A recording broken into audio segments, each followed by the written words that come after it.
Buenos días. Yo estoy aquí, podría estar como amiga de Pepe, pero en realidad estoy representando al equipo de Canal, porque la vicedecana de estudiantes no puede estar aquí y para mí es una alegría enorme tener a este caballero detrás de mí. Antes de hacer una súper breve presentación de José Luis Correa, yo le quiero dar las gracias especialmente a Cuarto E por venir voluntariamente a este acto, y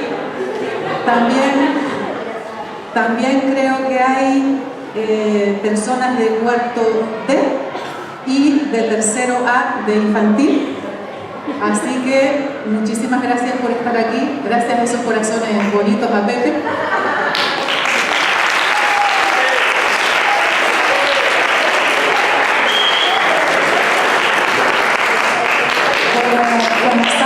Como saben, estamos aquí para comprender las claves de la novela negra actual, y no lo hace cualquiera, sino uno de los principales representantes de la novela negra en Canarias.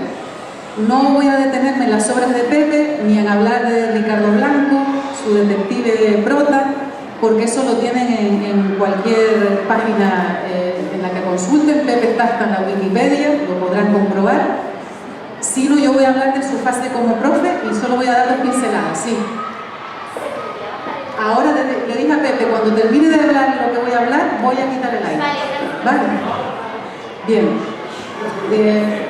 Así es como es Pepe, ¿verdad? Espontáneo y natural, con lo cual da igual que alguien levante la mano para decir quita el aire cuando estamos aquí en un acto solemne, que así es Pepe también, así que lo aceptamos. Pepe, como saben, da clases de educación literaria y estética, que es la asignatura que les da a quienes están en cuarto, y él también da lenguaje y creatividad en la mención de creatividad por eso están aquí también seguramente algunas representantes de Tercero A de infantil. Yo, de mis primeros recuerdos cuando yo empecé, tengo pasar por una clase en la que estaba Pepe y estaba él con la guitarra dando clase. Yo que venía de filología pensaba, Dios, qué facultad tan guay, ¿verdad? El profe aquí en un cuarto con la guitarra.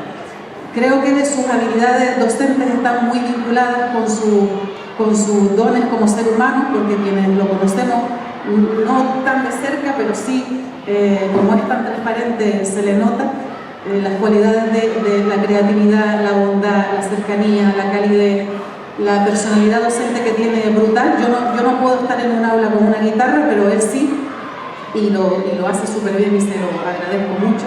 Él no se acordará, pero me hizo alguna observación de mis primeros pasos en esta facultad, que una vez me encontró de rodillas yo en el aula taller respondiendo unas dudas de unas estudiantes, y él me dijo, no sabía que ibas a clase a confesarte, y estuvimos con esa risa en el área un tiempo. Yo ya le voy a dar la palabra a la subdirectora de la biblioteca, que ella también nos va a decir unas palabras, y les doy la bienvenida a este acto que seguro que vamos todas las personas aquí presentes a disfrutar. Gracias por venir.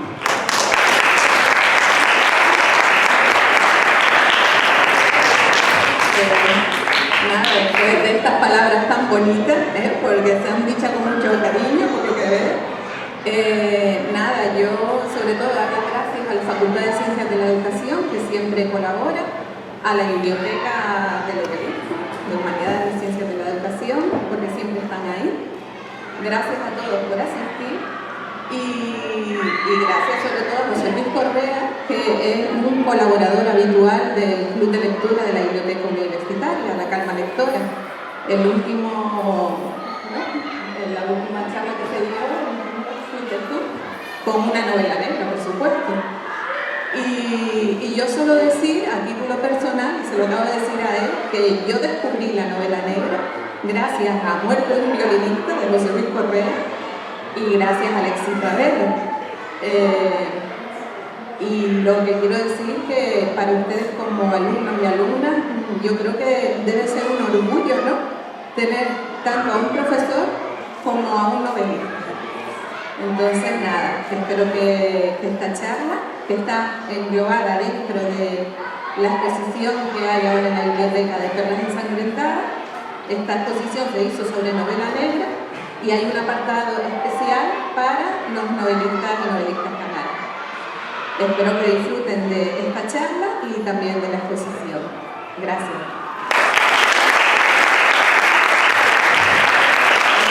Bueno, pues yo, después de estas palabras, imagínense ustedes qué plan. Todo muy cariñoso era yo vengo a matar gente. Entonces, cuando me propusieron la idea de dar una charla sobre lo que es la novela negra, pues yo lo que hice fue, ustedes saben mi magnífica habilidad para la tecnología, yo puse aquí un Word y digo, voy a trazar 4 cosas que son las que quiero tocar, ¿no? Y el planteamiento que sí les quería hacer era que, como en las clases, que interrumpan cuando les dé la gana y cuando les surja una duda y cuando tengan alguna pregunta, para que no sea esto solamente una conferencia o solamente una charla. Decía que cuando me ofrecieron y me invitaron a dar esta charla, gracias al equipo de Canal y a Tamana, buena amiga, como han visto, gracias a la biblioteca, gracias a los organizadores de esto, yo me planteé, bueno, ¿qué les voy a contar de novela negra a gente que es especialista en el crime, en la serie de crímenes, ¿no? A ver si les voy a descubrir yo ahora el Atlántico, cuando ustedes están acostumbrados, voy a pegarme esto aquí a la barbilla, cuando ustedes están acostumbrados y acostumbradas al crimen en la serie. Pero por lo menos para dar una idea breve, ¿no? En principio, la definición, podríamos decir que la definición de novela negra, que tiene un montón de acepciones, porque cuando empezó la novela negra era un subgénero. Hace 30 años, la novela negra era un subgénero. La gente ponía cara de fondo cuando hablaba de novela negra. Los escritores y las escritoras te decían, tú escribes novela negra. Ahora todo el mundo escribe novela negra, incluso los que te despreciaban. Yo recuerdo a más de uno que me despreció, que nos despreció a los escritores de novela negra. Ahora se han apuntado al carro y olvidaron aquellos agravios y todo el mundo. Pero en aquel momento era un subgénero. Parecía una especie de una novela baratita, una novela sin clase, una novela sin calidad. Y lo que siempre hemos dicho, ¿no? Lo de menos es el género. Aquí hablamos de buena literatura y mala literatura. Si nos planteamos, El Quijote podía ser una novela de caballería, pero es El Quijote. Habrá 200 novelas de caballería porqueriosas que no tienen ninguna gracia. En las novelas románticas, El amor en los tiempos del cólera es una historia de amor preciosa y es una genialidad. Habrá novelas románticas, lo digo porque novela romántica también es un género que queda muy denostado. Yo qué sé, novela histórica, de todo. La clave está en que sea buena novela, ¿no? Entonces, cuando empezamos, como digo, yo recuerdo al principio de todo, les estoy hablando de finales de los 90, pues aquí no se escribía casi nadie, escribía novela negra. Cuando yo presenté mi primera novela me miraron raro, un detective de la isleta, pero bueno, tú estás pirado. Un detective de la isleta que tiene la oficina en Triana, ya en la leche, ¿no? Entonces nos decían, y yo recuerdo con Alexis Ravelo, empezamos juntos en esto, yo un poquito antes, pero prácticamente juntos, nos decían de todo, ¿no? Una especie de literatura clase B. Y después, miren, pues se convirtió en una novela más. Entonces, ese subgénero se ha convertido ahora en un supergénero. Todo el mundo escribe y todo el mundo lo mete en esa novela negra. Fíjense, yo les he puesto un montón de acepciones. Esto va por acá, espérate a ver si va por acá. Por ejemplo, hay más, pero les he puesto las acepciones más conocidas de la novela negra. El gore, que es la novela negra tarantinesca, ¿no? O sea, todo lleno de sangre, de hallazgos, de muerte, de violaciones, descripciones físicas y descripciones brutales, ¿no? El más gore de todo, ¿no? El thriller, que tiene un toque más policíaco, más político. El thriller es más americano. Hay enredos de conspiración conspiraciones políticas y siempre están los rusos, que son fatales y son malos, y siempre están el FBI y la CIA peleándose entre ellos, ¿no? Entonces, el thriller es otro tipo de novela negra, ¿no? La policíaca y de detective, que es aquella que simplemente tiene un policía o un detective investigando. Es la más clásica, Agatha Christie, Poirot, o Simenon, Don Maigret, toda esta gente, ¿no? Luego está una cosa que a ustedes les encanta, alguna vez lo hemos hablado en clase. A ustedes les gusta más que comer con los dedos esto del true crime. Les gusta porque les parece que es más verdadero, ¿no? Si es un true crime, tiene que haber pasado. Pues, tiene que haber pasado, sí, pero que sea verdadero es otro tema porque es una interpretación, lo que hemos hablado muchas veces, ¿no? Lo que hay detrás de eso es una interpretación de un señor o una señora que escribe. Y después está ya lo último, y lo último que ha llegado que se ha unido a todo este mare magnum, es lo que llaman el cozy crime, que es una cosa que para mí es una contradicción, el crimen amable. Coño, el crimen amable, o sea, te mato, pero te sonrío mientras te mato, no sé. Cozy crime es una especie de novela criminal, no especialmente dura, no especialmente salvaje. Entonces no sé yo cómo funciona lo del crimen amable, pero ahí está funcionando. Entonces, como ven, aquel subgénero apestado que nadie quería se ha convertido en un gran género en el que todo el mundo mete la patita, todo el mundo interviene, ¿no? Entonces ahí, en esos elementos, hay un montón de denominaciones. ¿Cuáles son las? O sea, ¿cómo lo definiríamos? Porque la pregunta que nos hacemos siempre es: ¿novela negra? ¿Por qué no novela criminal? ¿O novela policial?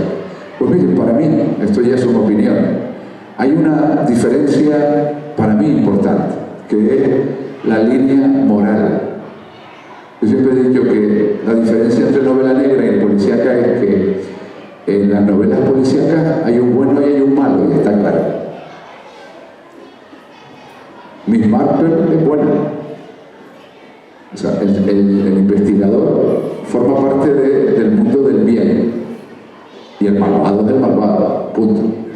¿Qué pasa? Que aparece una serie de novelas y ustedes las conocen por la serie criminal, en que el policía puede ser más perro que el asesino, ¿no? El policía tiene más que vicio, es corrupto, se deja comprar, maltratador, de todo lo que ustedes imaginen.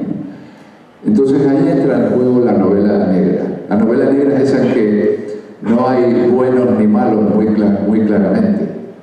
Hay personajes que se entremezclan, ¿no? Y el asesino a lo mejor no tuvo más remedio que cometer ese crimen frente al policía, que es de lo más cruel y de lo más salvaje que pueda haber, ¿no? Entonces, la novela negra para mí está en esa línea, ¿no? En la línea, o sea, lo que lo define es esa línea, ¿no?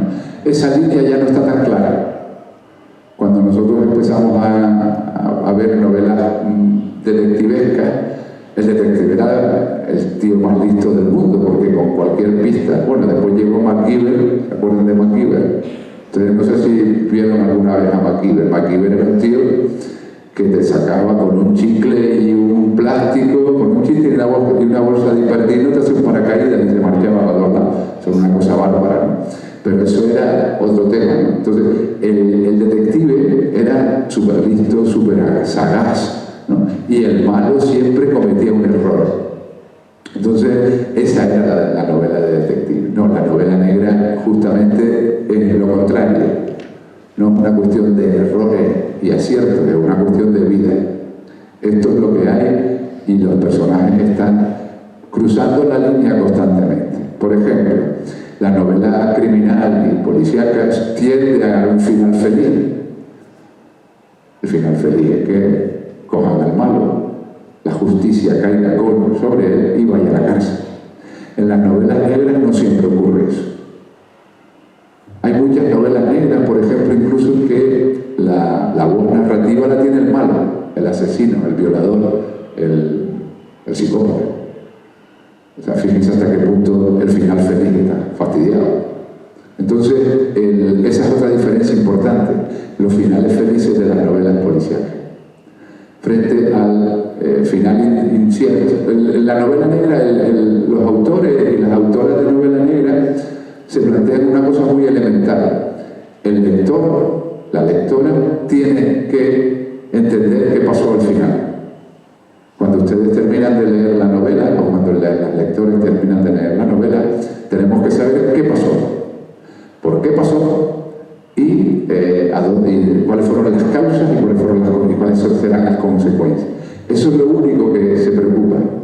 Que vaya a la cárcel, que pague el crimen, que sufra tormento. No, ese es otro tema. Eso es de la justicia. ¿De acuerdo? En la novela negra siempre hay esa delimitación entre ley y justicia. Entonces, la ley es la que se encarga de digamos, de encauzar a toda esta gente. La justicia es otra cosa. Por eso, por ejemplo, a los escritores y a las escritoras de novela negra nos encanta matar al malo, por si acaso se escapa del juez, ¿no? Yo recuerdo hablando con Alexis Ravelo. Si ustedes han leído Ravelo, verán, ahora hablaré algo más de él, porque hemos peleado y hemos discutido mucho sobre esto, ¿no? Hablando con, si ustedes lo han leído, verán que él al final hace cosas muy salvajes con los malos.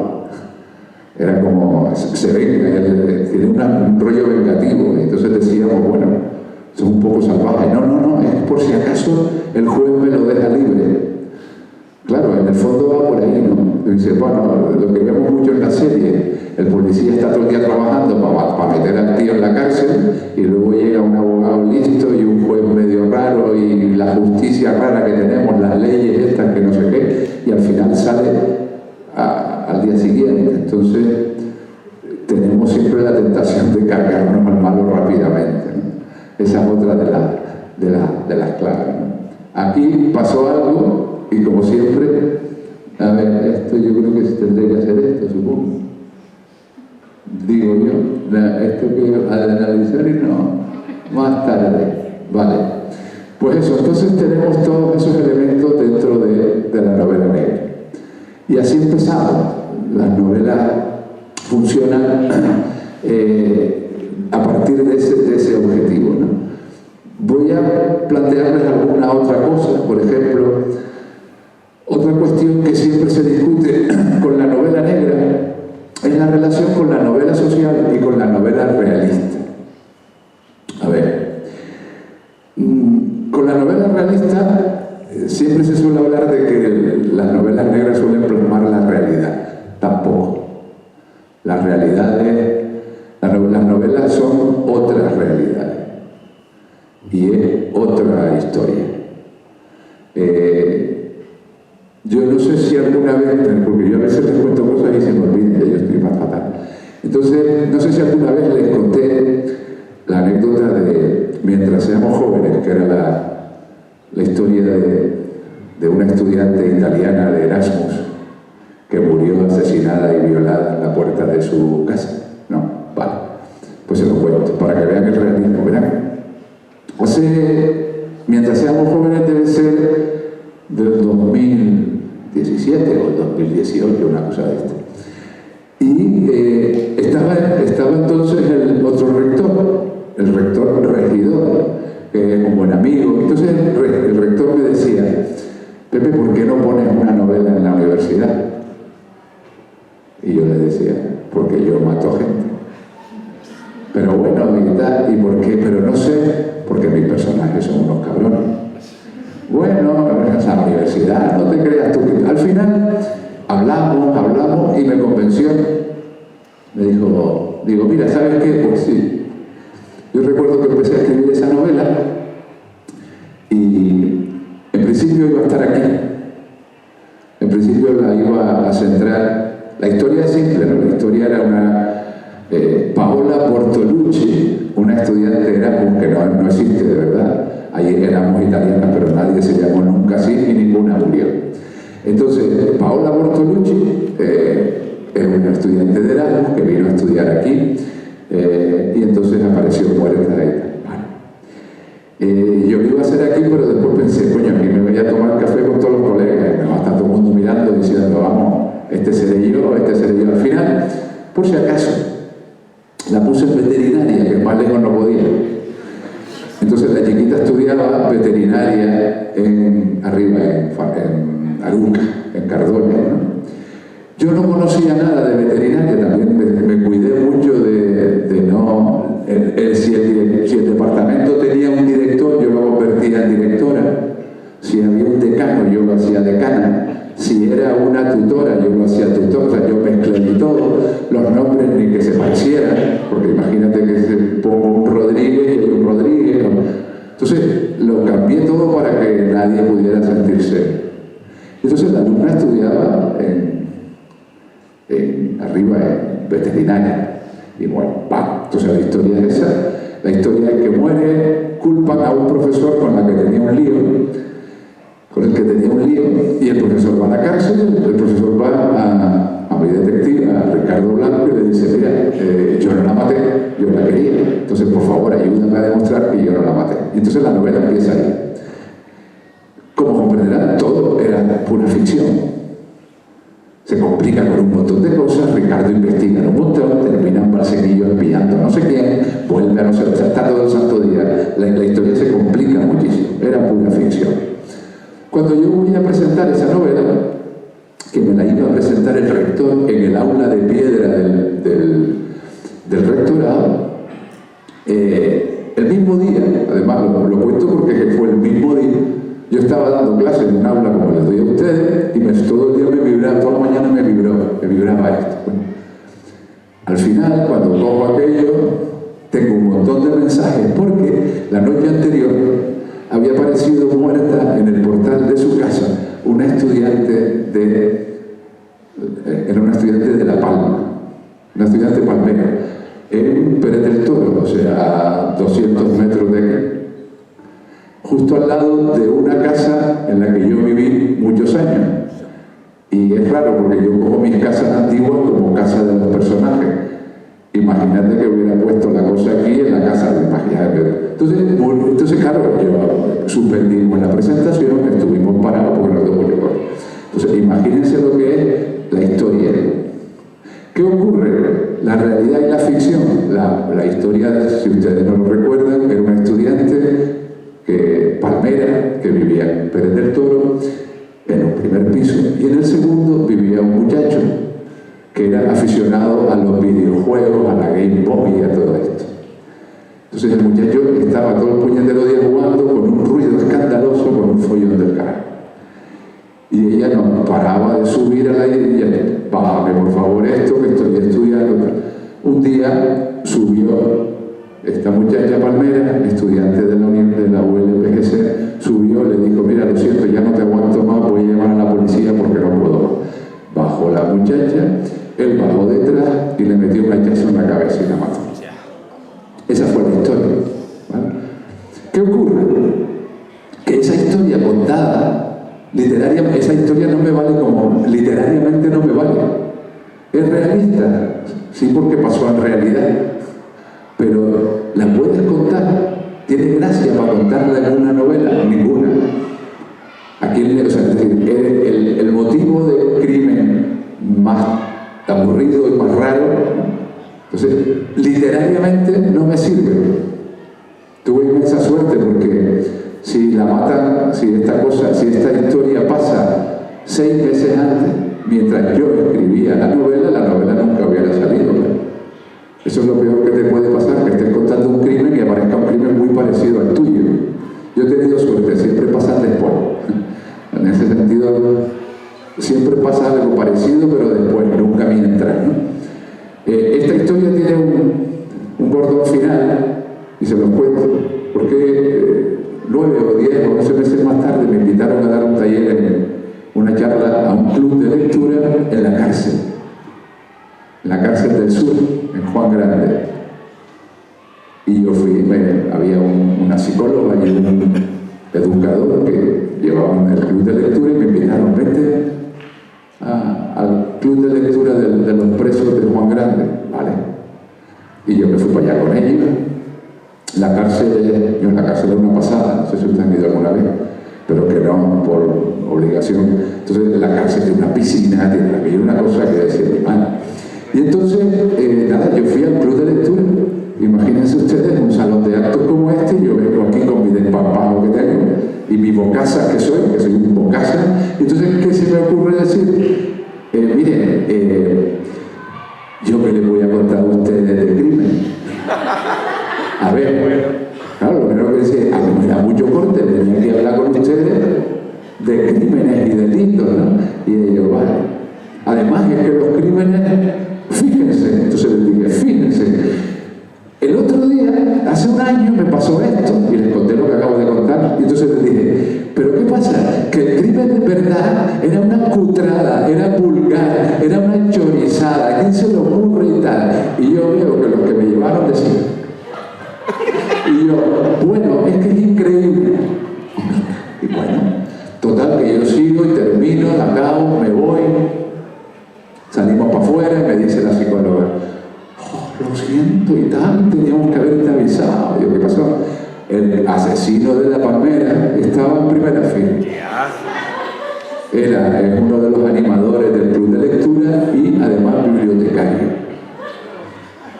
Y claro, a mí me entraron los sudores de frío. ¿Y este tío cuándo sale? No lo sé, creo que todavía está, ¿vale? Entonces el otro le decía, el otro me decía, ¿cómo que perdón? O sea, la culpa es tuya.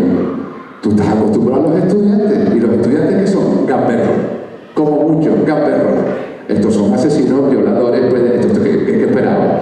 Y claro, la verdad es que teníamos que haberte dicho que no contaras ejemplos reales. Y claro, yo fui en plan bocasa, vaya mierda de crimen que se le ocurrió al tío esto, qué cutre, qué vulgar, y el tío allí delante, ¿no? Que espero que no tenga memoria. Bueno, entonces, ¿la realidad es un crimen? ¿La novela policíaca es una novela realista? No, es ficción. Las realidades son mucho más duras que la ficción. Para que funcione, tienes que cargarte la ficción.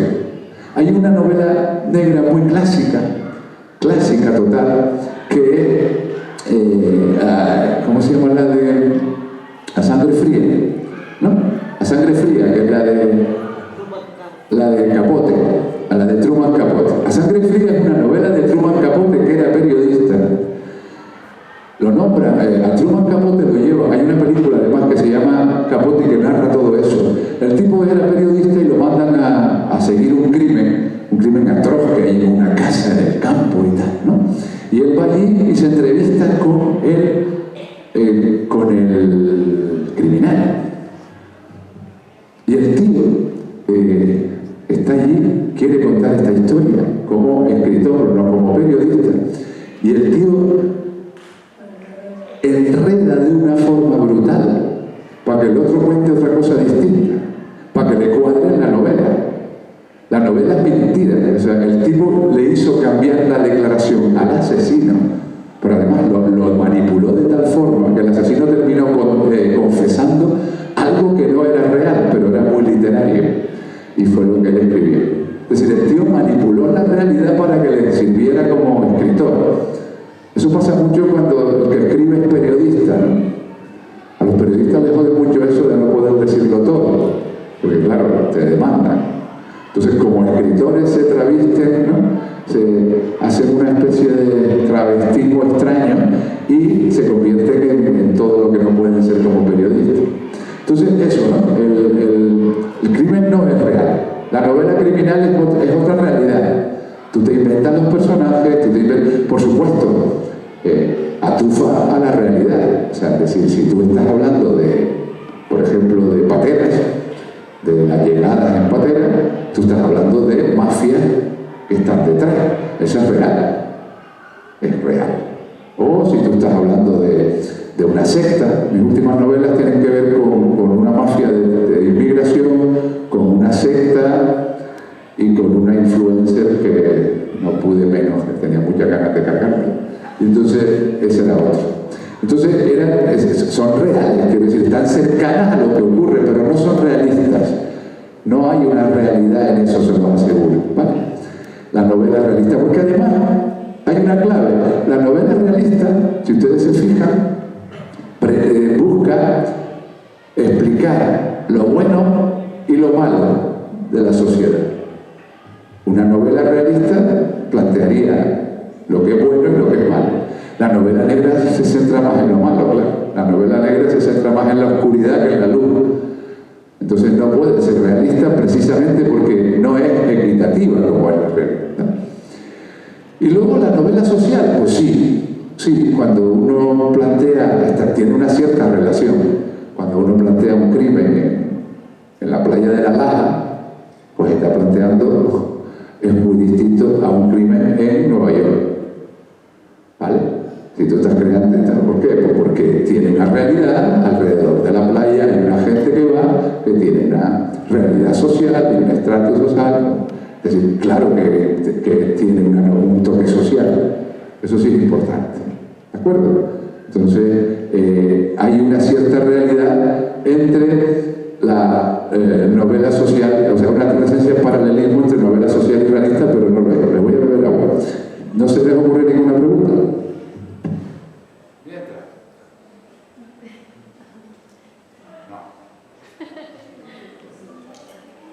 Puede haber personajes inspirados, personas reales que te inspiren, ¿no? A la hora de filmar las novelas. Sí, pero sí, claro. Yo antes decía que cuando empezábamos en esto, yo siempre decía, no, yo soy escritor a tiempo parcial. Porque yo siempre he dicho de broma, yo por la mañana doy clase y por la tarde mato gente. Entonces, soy escritor a tiempo parcial, cuando me deja tiempo la universidad, pero es mentira, porque en el fondo me he dado cuenta de que cuando voy en la guagua estoy fijándome. Cuando voy en la guagua estoy mirando. Cuando doy clase estoy mirando. No quiero decir nada para matar a nadie, simplemente que estoy mirando. Cuando me estoy duchando estoy dándole vueltas a... Es decir, no es a tiempo parcial. Uno está siempre dándole 1000 vueltas a cosas y te encuentras un montón de gente. Hay gente que tú dices, esto es un personaje. Clarísimo. Lo ves. Y después se lo inventa, claro. ¿Qué hace? Te lo inventa. No es real, pero sí. Una historia en el periódico. Aquí hay una historia detrás. Tú estás leyendo una noticia del periódico y tú dices, esto es detrás, hay una historia. Entonces siempre aprovechas para inspirarte, ¿no? Para sacarlo. Lo que pasa es que intentas hacer lo tuyo, entonces es un personaje de ficción. Le das otros motivos. Por ejemplo, los escritores suelen tener momentos de agradecimiento, momentos de homenaje y momentos de venganza, pequeñas venganzas, ¿no? Todo eso le ocurre a todo el mundo cuando habla, más en una novela de este tipo. Entonces, hay momentos de homenaje, pues que tú en un momento le haces un guiño a un amigo o a una amiga o a una chica con la que pasaste un fin de semana en no sé dónde. Y después cuando tuviste una bronca con alguien, hay un tipo rápidamente que coge todo, el más perro de todos se parece a él. Clarísimo. Mi primer muerto, el otro día lo hablaba en una mesa redonda, mi primer muerto era un niño pijo. De la primera novela de Ricardo Blanco se llama 15 días de noviembre. Y el primer muerto mío era un tipo pijo del Club Náutico. Y que a mí me caía fatal porque cuando salíamos por la noche me lo presentaron como 7 veces y las 7 veces dijo, encantado de conocerte, coño, si estamos todo el día juntos aquí en la fiesta, me estás contando. Entonces era así. Entonces me caía muy mal. Y después además empezó a salir con una chica del gimnasio que me gustaba. Entonces ya dije, aquí está fatal, o sea, acabas de firmar tu sentencia. Entonces me lo cargué, era un tipo, además me lo cargué de una forma chunga, muy chunga, de sufrimiento y estas cosas, y él tenía que ponerle nombre. Entonces claro, el nombre del tipo es muy famoso y muy claro por la familia que es, por la historia que es. Entonces yo tenía que ponerle un nombre. Y yo le puse, el personaje se llama Toñuco Camembert. Claro, todo yo sabía de quién hablaba, todo el mundo sabía de quién hablaba. Entonces me decían, pero joder, ¿y si este tío no lee, muchacho? Este tío no lee, ¿tú te has visto este tío leer? Este tolete que no lee. Efectivamente,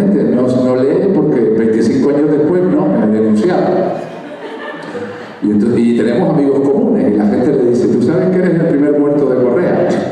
Y él se ríe, vale.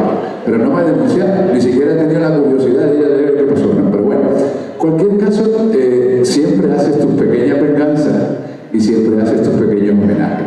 Pero es eso, un detallito, ¿no? Lo demás no porque si no lo conviertes en true crime, si tú al final terminas contando el crimen tal y como fue, en el fondo al final, a mí no me gusta mucho el true crime porque me quita mucha libertad. Claro, si te tienes que ceñir a unos hechos, no puedes fingirlos, no puedes invertártelos, tienes que seguir a los hechos. Entonces me gusta más que me deje a mí la historia para yo contar lo que quiero, ¿no? Entonces, y aparte de que, claro, los true crimes siempre suelen ser muy desagradables porque las personas cercanas al muerto siguen ahí. Y tú vas a contar una historia en una novela de la muerte de su hermana, de su padre, de su hija, y a mí me parece eso brutal. Yo no tengo ganas para contar una historia en esas condiciones. Aunque me dieran permiso, oye, te damos permiso para que... No, porque es muy doloroso. Yo no puedo, me parecería muy duro. Entonces no me interesa mucho eso, pero sí hay mucha inspiración en situaciones y en casos.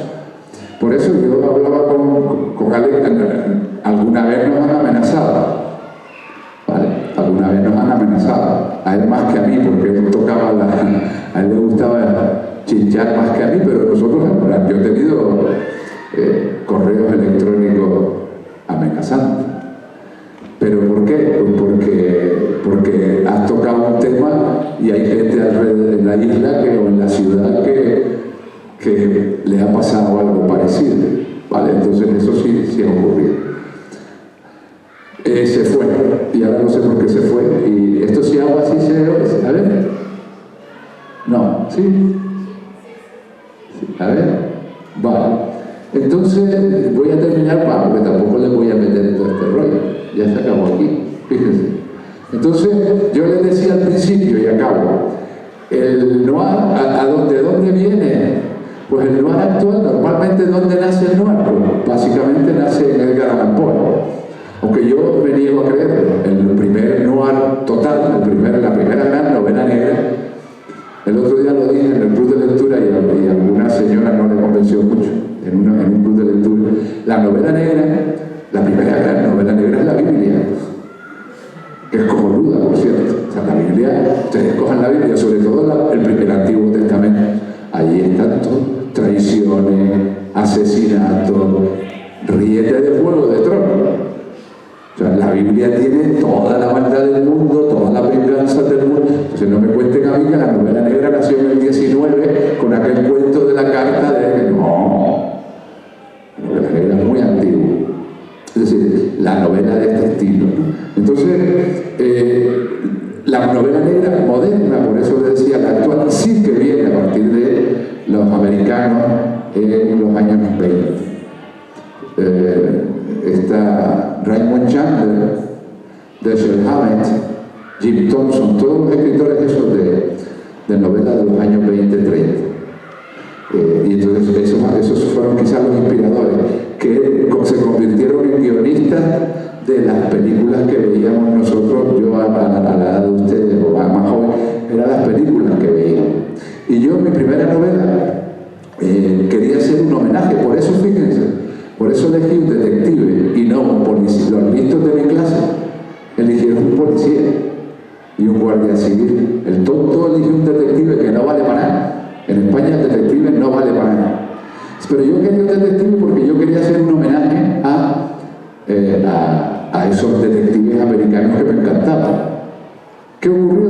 Pues que me la tuve que comer con papas porque yo pensaba hacer una novela de Ricardo Blanco, solo pensaba hacer una. Y en enero presentamos la número 15 del detective. Entonces, aquí se me ha desmadrado todo esto.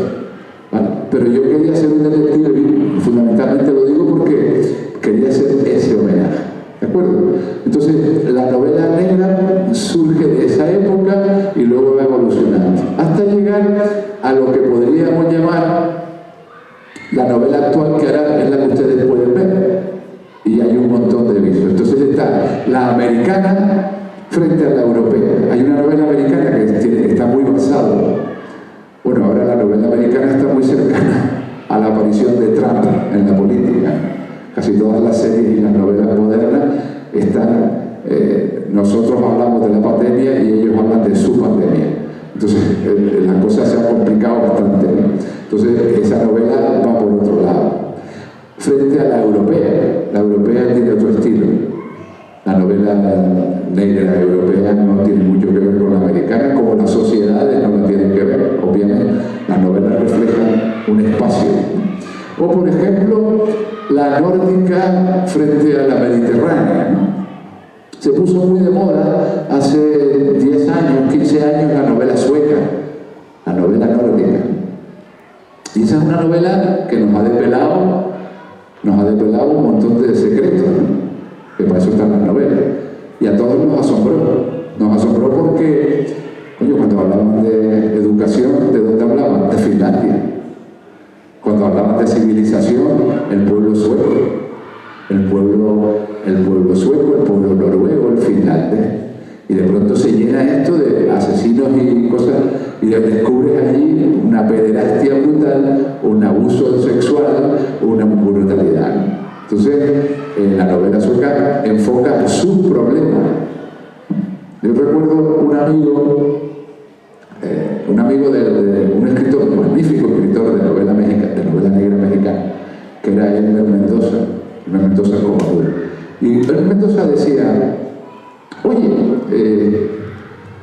ustedes escriben en Canarias, ¿no? El mexicano de Sinaloa, lo dejo caer. Escritor mexicano de Sinaloa. Entonces decía, ustedes escriben en Canarias, ¿no? Pero en Canarias hay violencia. Coño, claro que hay violencia. No, pero violencia. Que sí, hay violencia. A ver, en Canarias aparece un tío colgado de un semáforo con los huevos en la boca. No, coño, no, eso no lo vas a plantear aquí. Pues eso no es violencia, joder, ¿qué me estás contando? Claro, para un tío de Sinaloa, la violencia. Entonces, claro, la teoría era, ahora vienen los suecos y los finlandeses a contarnos de violencia, de verdad, los civilizados. Los más listos y civilizados de Europa nos vienen a contar. Entonces, el planteamiento es desde dónde miran, ¿no? La novela negra mexicana es brutal. Pero es que la novela mexicana que no es negra es más negra que la negra. Si ustedes han leído novela mexicana, si ustedes han ido series, ustedes han visto series mexicanas, Narcos y toda esta vaina. O sea, la novela a lo mejor no es negra, pero queda fatal. Es decir, allí muere hasta el montador y además allí todos los días hay tiroteos, ¿no? Ríete de los americanos del norte. O sea, que allí la vida no vale un duro. Y además te dicen no pares en el semáforo. En México nos decían no se les ocurra parar en el semáforo. Coño, está en rojo, olvídate del rojo, te tiras para adelante. Y si chocas, te va a pasar menos. Si chocas, te va a pasar menos que lo que te puede pasar si te paras. Vamos, es que y no nos matamos de milagro por un accidente, pero nunca. ¿Por qué? Porque la vida es muy complicada. Entonces, hay distintas opciones, por ejemplo, ¿no? La novela nórdica frente a la novela nuestra, la que yo llamo novela mediterránea. ¿Saben dónde se ve la diferencia? En el papel, en la gastronomía. Si ustedes fíjense, los americanos y los nórdicos, de Francia para arriba, de Grecia para arriba,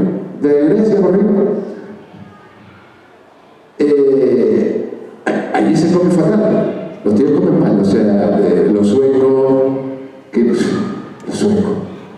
inspector sueco, anochece a las 3 y cena salmón ahumado. Es que es complicado ser feliz ahí. Yo no quiero decir nada, ¿no? Pero es complicado que la cosa se te quede, no. Y los americanos, ustedes recuerdan los americanos, el detective americano que es un tío haciendo seguimiento y espera en la casa de otro, en un coche, comiendo donut y una hamburguesa asquerosa y café frío. Ese es el americano. Y además tendiendo a expandirse en América, el detective cada vez más expandido. Que tú dices, joder, ponte, ahora se está el tío a correr y a ver quién sale, porque claro, nosotros vemos en las series vemos a los tíos como campeones de maratón. Tú ves a Estados Unidos y ves a los policías. Claro, entonces ya es raro. Entonces todos los del Mediterráneo, ¿qué pasa? Que comen estupendamente. Los tíos se paran a comer, piensan en la sobremesa. Casi todos los grandes escritores hispanos, por ejemplo. Si ustedes cogen a Camilleri, a Montalbano, el detective Montalbano, hay una serie en la 2 que yo les recomiendo, de vez en cuando ponen un capítulo. El detective Montalbano se va a comer y lo primero que te dice, cuando se come no se habla. Y todo el mundo, coño, detective. No. Primero comemos y el tío pide unos platos y come, le encanta comer. El tipo del restaurante va a cerrarlo y se come una marcada, se come estupendamente. En la península ni te cuento. Nosotros, las novelas nuestras están llenas de sancocho, están llenas de pescadito a la espalda, no sé qué, un chévere. Es brutal. Vázquez Montalbán, el griego, Marcari, la novela de Marcari está llena de recetas. La mujer de Maigret, de Simenon, tiene un libro de recetas reales. Hay un libro de recetas. ¿Cómo se come? Se come estupendamente bien. Y por eso no se puede hacer la misma novela en un sitio donde el detective lleva las bolsitas de Almax para sobreponerse al otro que come estupendamente bien y a las 7 de la tarde todavía hay luz. Si nosotros nos acaban de cambiar la hora y estamos mosqueados, está todo el mundo, joder, que a las 6:30 parece de noche. A las 6, pues imagínate que anochezca a las 3. Entonces, nosotros, claro, por eso se cogen ellos unas tremendas mierdas. Uno de los grandes problemas de allí es el alcoholismo, claro. ¿Qué vas a hacer? Bueno, el alcoholismo es la lectura. En el fondo es aburrimiento. Coño, ¿por qué leer? Porque estoy aburrido. ¿Por qué no? Porque estoy aburrido. Al final todas estas cosas, lo bueno y lo malo es de aburrimiento. ¿Vale? Entonces, esa es la edad. Y luego está en España, hay una novela periférica, gracias a Dios, porque hasta hace unos años hemos ido al poder. Y acabo. Hasta hace unos años, la novela negra española estaba en Madrid y en Barcelona. Como el fútbol. Como el fútbol. El Barça en Madrid. Y era así. ¿Qué pasa?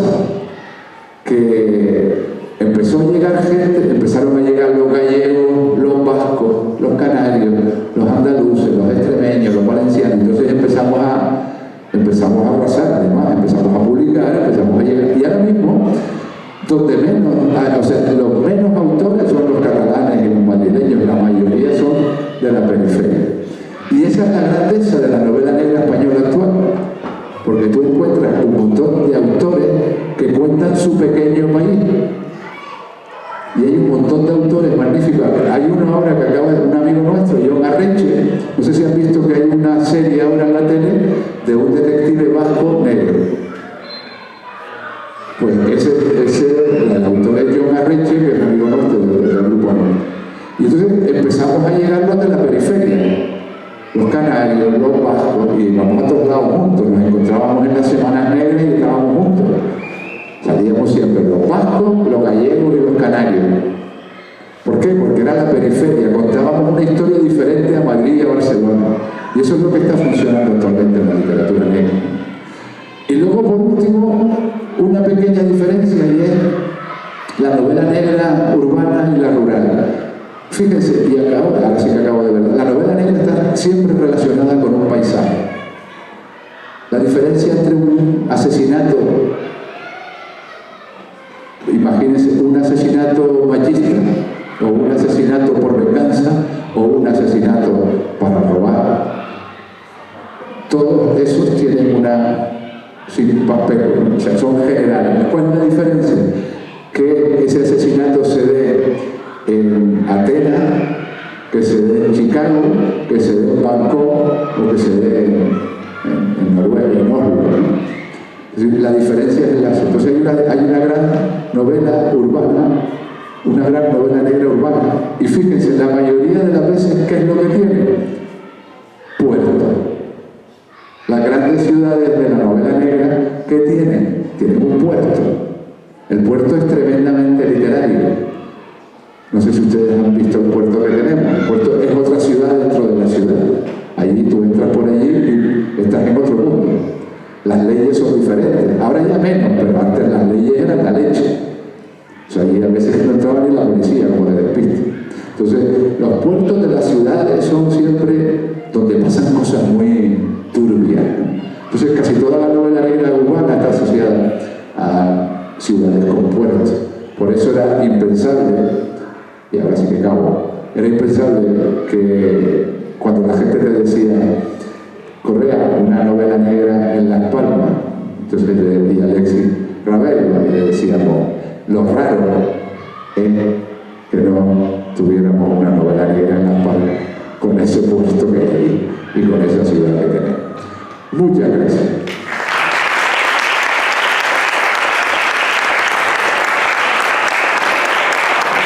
Yo dije 45 minutos. Si quieren preguntar algo y si no, yo qué sé, a ver. Luna. ¿Cómo empieza el proceso de la escritura de la novela negra? O sea, De acuerdo. ¿Cómo se empieza el proceso? Con una imagen. Sí, pero para la novela negra y para cualquiera. La primera, la novela del otro día presenté una, La Gitanilla de Ankara, que no es negra. Y La Gitanilla de Ankara nació en un teatro de Bremen, en Alemania. Nos habían invitado a una semana negra y estábamos Leonardo Padura y yo en la mesa. El cubano y yo en la mesa. Y de pronto nos pusieron un tablao flamenco. Y Padura me miraba y decía, pero yo soy cubano. Y yo sí. Y yo canario, pero nos han puesto un tablao flamenco. Entonces nos pusieron un tablao flamenco y había dos tíos tocando la guitarra. Cuando entraron dos tíos tocando la guitarra, que era el grupo flamenco. El grupo flamenco era igual que, ¿cómo se llama? Los morancos. O sea, tú le ves la cara, los tipos eran iguales que los morancos. Dos rubitos ahí muy raros. Y empezaron a tocar. Entonces empezaron a tocar y la letra no la pillaban. Coño, que están cantando, que están cantando. Hasta que pillé algo de la letra y estaban cantando a Mecano. Estaban cantando aquello de fue por culpa de una hembra que me estoy volviendo loco. Pues eso es lo que estaban tocando como flamenco. Y yo decía, bueno, entonces ya estábamos como medio alucinados con el grupo. Y de pronto, Don Mendo, el grupo se llamaba Don Mendo, en la novela se llama Sangre y Arena. Y de pronto se oye un taconeo del fondo. Imagínense, Padura y yo sentados aquí, de pronto hay un taconeo del fondo y clac, clac, clac, clac, y aparece una mujer enorme, morena, y llega aquí y hace así, miren, el sudor, ¡fua! Nos cayó todo el sudor en la cara, así, ¡pum! Y claro, mantuvimos el tipo como caballero. Pero yo lo primero que pensé, digo, esto es una historia de amor, o sea, clarísimo. O sea, yo me acabo de enamorar de la gitana y esto es una historia de amor. Porque además me quitaba de aquello y se me extendía. Al final estaba oliendo todo al sudor de la cara. Que después fuimos a verla y se estaba metiendo un peta así, enorme. Y descubrimos que no hablaba español porque era turca. Por eso se llama la novela La Gitanilla de Ankara. Pues esa imagen, al día siguiente yo cogía un tren de Bremen a Hamburgo para volver aquí y en el tren de Bremen a Hamburgo empecé a escribir la novela. Entonces siempre hay imágenes que tú ves y dices, esta es la historia. Entonces la historia empieza ahí.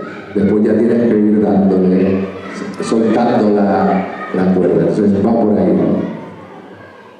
Antes nos dijiste que la novela negra tenía en parte su origen en el principio del siglo pasado, pero por ejemplo no pudo influir otras novelas como Sherlock Holmes. Claro. También. Estamos hablando, yo dije, a finales del 19, cuando aparece Edgar Allan Poe y aparece toda esta gente, y luego ya el golpe fuerte fueron los años 20. crisis y el famoso crack de los años 20 y aparecen todos estos escritores. Entre todos los géneros literarios que hay, elegiste la novela negra. Porque me deja contar lo que yo quiero. A ver, cuando la gente te dice, ¿otra vez novela negra? Sí. ¿Otra vez el mismo personaje? Sí. ¿Por qué? Pues porque me deja contar lo que yo quiero contar. Yo he llegado a un acuerdo con mi editorial. Mi editorial solo publica, no me publica ni una otra novela que no sea de este detective. Entonces yo llego a un acuerdo con ellos y les digo, mira, yo voy a escribir lo que me dé la gana, mato a un tío, meto al detective, pero escribo lo que me dé la gana. Entonces me deja escribir lo que yo quiero, que es denunciar un montón de cosas, ¿no? Pero todas mis novelas tratan de cosas diferentes. La corrupción, la iglesia, las sectas, la mafia, la trata de personas, la prostitución, todo eso ha estado en la novela. Entonces yo cuando quiero contar algo de eso, ¿qué hago? Meto un crimen por el camino, pero me deja contar lo que yo quiero contar. A mí me parece que si tú quieres contar algo que tenga que ver con la realidad o que tenga que ver con el mundo en el que vives, ahí siempre te sale negro. Es que es muy complicado. ¿Qué problemas tenemos? Los que tenemos todos. Y siempre sale negro. Es una cuestión de pobreza, de injusticia, de todo eso. Antes de escribir la novela negra, ¿ya tienes en tu cabeza todo lo que va a pasar? No. ¿Qué va a ser el asesino? No, la novela negra no. Yo tengo amigos que tienen, se llama ahora, se ha puesto de moda hablar de novela de mapa y novela de brújula. Sí, la novela de mapa es aquella que tienes completamente trazada. Y yo tengo amigos y amigas que tienen la novela desde el principio al fin, cuántos capítulos, quién aparece aquí, a quién voy a matar aquí, todo lo tienen claro. Incluso tengo una amiga que empieza a escribir la novela por el final. Primero escribe el final y luego ya va, y dice que es para no agobiarse. Dice, porque sí, cuando estamos terminando estamos muy agobiados por acabar la novela. Dice, yo lo escribo al principio y así ya no me agobio. Entonces, esa novela de mapa está todo trazado.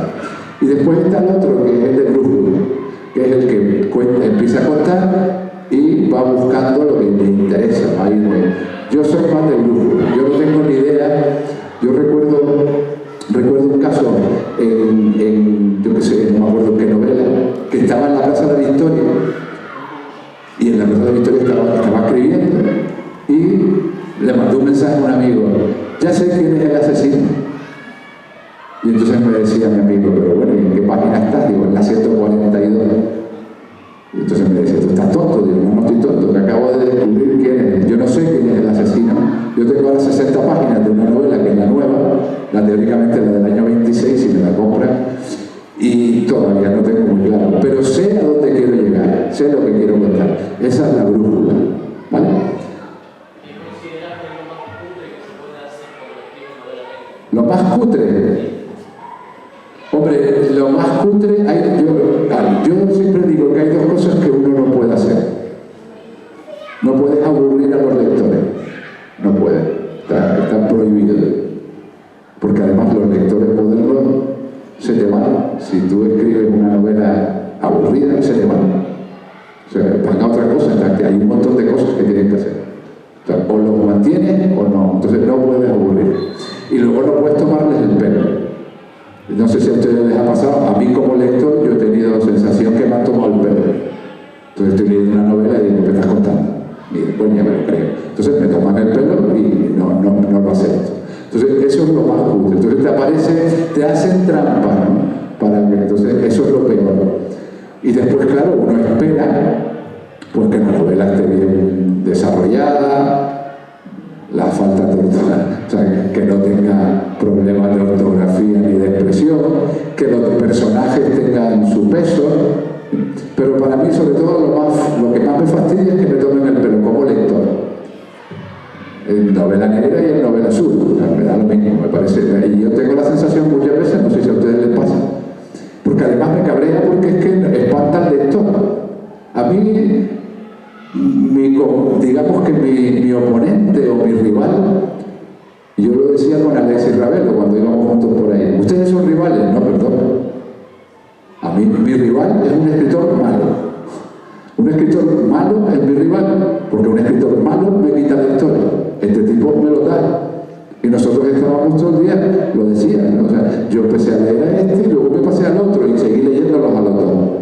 Si uno de los dos hubiera sido malo, pero muy malo, ya dejaba de leer. Entonces, para mí, mi verdadero enemigo, mi verdadero rival, es un escritor o una escritora mala. Entonces me cabrea mucho cuando hacen esas cosas. Porque ese es el que espanta a mi lector. Me está quitando los lectores. Vivian. Si encuentras algunas diferencias entre la novela negra antigua y la de ahora, y si crees que a la de ahora le falta algo que a lo mejor tenía la antigua y te podría... A mí, por ejemplo, las novelas de las que le hablo, las americanas y todo esto, ¿saben lo que tenían? Unos diálogos del carajo, buenísimos. Los diálogos eran brutales. A mí me parece, yo me procuro currarme mucho los diálogos porque me parece que eran los grandes diálogos. Las novelas antiguas tienen sobre todo diálogos. Han cambiado muchas cosas. Lo primero que ha cambiado es esto. Esto es un mundo completamente nuevo para la novela negra. ¿Por qué? Porque tú estás aquí, o sea, ¿qué hace la policía? Te va a seguir todos los WhatsApp, dónde estaba tu móvil, triangulado, en no sé dónde, todo esto está ya, la tecnología enseguida te tiene completamente copado. El crimen empieza a ser un crimen por teléfono. Todo eso, ¿no? Entonces, lo que ha cambiado es el mundo. Pero después la maldad y todo eso sigue siendo la misma, ¿no? Y la gente que se está buscando la vida sigue siendo la misma. El que trapichea para sacar un dinero para vivir, lo hacía hace 40 años sin televisión y lo hace ahora con el portátil.